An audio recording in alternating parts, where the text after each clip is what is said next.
ಸರಿಯಾದ ಕಟ್ಟಡವಿಲ್ಲದೆ ತೋಟದ ಜಾಗದಲ್ಲಿಯೇ ವಿದ್ಯಾರ್ಥಿಗಳು ಅಭ್ಯಾಸ ನಡೆಸುತ್ತಿದ್ದಾರೆ. ಇದು ಬೆಳಗಾವಿ ಜಿಲ್ಲೆ ರಾಯಭಾಗ ತಾಲೂಕಿನ ಹಂದಿಗುಂದ ಗ್ರಾಮದ ವಿದ್ಯಾರ್ಥಿಗಳ ದುಸ್ಥಿತಿ. ಹಾವು ಚೇಳುಗಳ ಭಯದಲ್ಲೇ ನಿತ್ಯ ಕಲಿತಾ ಇರುವ ವಿದ್ಯಾರ್ಥಿಗಳ ಗೋಳು ಕೇಳೋರಿಲ್ಲ. ಈ ಗ್ರಾಮದಲ್ಲಿ 2006ನೇ ಇಸ್ವಿಯಲ್ಲೇ ಶಾಲೆ ಆರಂಭವಾಗಿದೆ. ಶಾಲೆ ನಿರ್ಮಾಣಕ್ಕಾಗಿ ಹಲವು ಹಣವೂ ಕೂಡ ಬಿಡುಗಡೆಯಾಗಿದೆ. ಆದರೆ ಕಟ್ಟಡದ ಭಾಗ್ಯ ಮಾತ್ರ ಇನ್ನೂ ಆಗಿಲ್ಲ. ಈ ಹಿಂದಿನ ಶಾಸಕ SP ಘಾಟೆ 2 ಬಾರಿ ಗುದ್ದಲಿ ಪೂಜೆ ನೆರವೇರಿಸಿದ್ರು. ಆದರೂ ಹೊಸ ಕಟ್ಟಡ ಕಾಣಲಿಲ್ಲ. ಇದರಿಂದ ಗ್ರಾಮದ ತೋಟದ ನಿವೇಶನದಲ್ಲಿರುವ ಗಿರಣಿ ಆಲೆ ಮನೆಯಲ್ಲೇ ಶಾಲೆ ನಡೀತಾ ಇದೆ. ಒಟ್ಟು 44 ಮಕ್ಕಳಿದ್ದು 2 ಶಿಕ್ಷಕರು ಕಾರ್ಯನಿರ್ವಹಿಸ್ತಾ ಇದ್ದಾರೆ.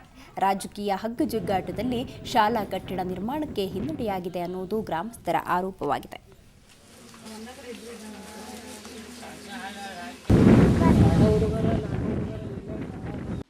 ಈಗ ಸರ್ ನಮ್ದು 2005ರಿಂದ ಸಾಲ ಚಾಲು ಆಗೈತ್ರಿ.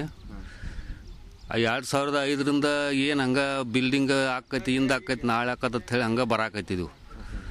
ಮತ್ತು ಈಗ 2 ವರ್ಷದಾಗ ಅನಕ 2-3 ಸಲ ಭೂಮಿ ಪೂಜೆ ಮಾಡ್ರಿ.